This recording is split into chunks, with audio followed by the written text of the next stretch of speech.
Welcome to thenathan.net. In this video, I built a computer and it glows. And today I'm going to start assembling my new computer I'm building. Some of the reasons why I'm building versus buying is I'm putting Linux, I don't need Windows licensing on this. And I also kind of wanted to customize a little bit and leave room for expansion.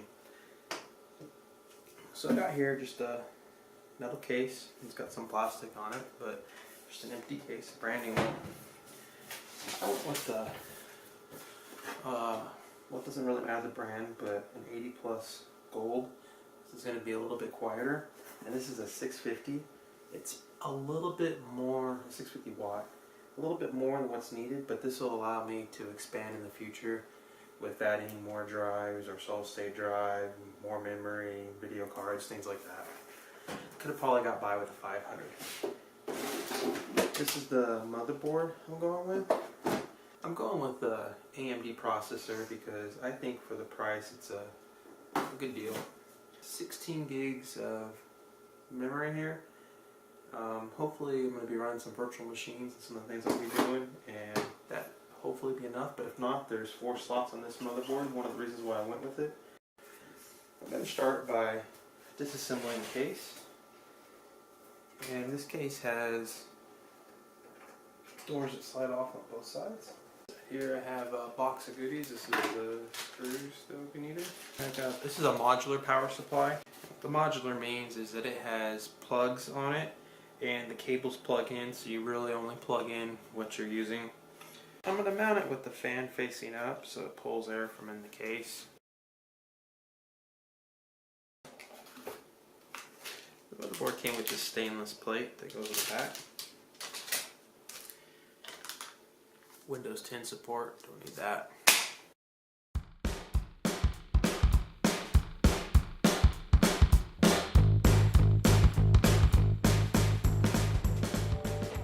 Five minutes fumbling with the back. You can get that stud in. You can start putting some screws in. The board should be laying flat. You shouldn't be pushing it down with the screws. It should already be in place. I got the ASUS user guide here, and what I'm going to do is I'm looking to see where to plug the case fan into, and I'm going to put some of this stuff in because once you get the CPU heatsink on here, it takes up a lot of space and it's hard to see around. And then when I'm all done, I'll do some cable management. So I got the audio plugged in, USB 3 to the front panel, and now I got the panel connectors, and I don't think you'll be able to see it from there, but it says reset, LED power, and I got a flashlight here. And in the manual, it actually says what is what on here. So the reset comes right here. And it's kind of hard to see, so a flashlight really helps out here. I got all the cables on the case connected.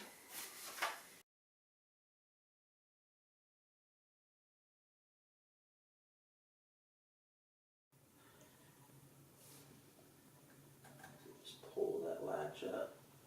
It kind of moves it back and forth. And then the gold side is the square side on this.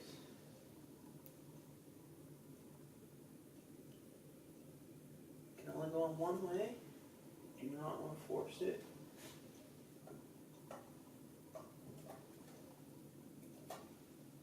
Just drop down in there. Put the latch on. That is secure. Now this fan, I'm going to have to pull these. These are spring-loaded screws, so they'll keep the heatsink tight against the processor.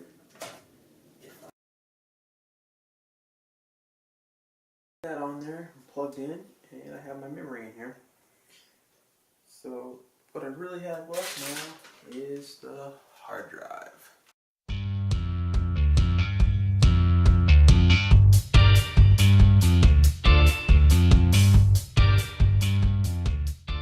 I got it booted. I was having trouble with it booting, so I put in a little speaker right there off the motherboard to troubleshoot it. And it did 1 long beep and 3 short beeps. So I reached out to ASUS support thinking that I had a motherboard issue, because according to them that means that there's no video. And the helpful support person said he had made the same mistake, but if you look, it says graphics in the 7th generation A series APU.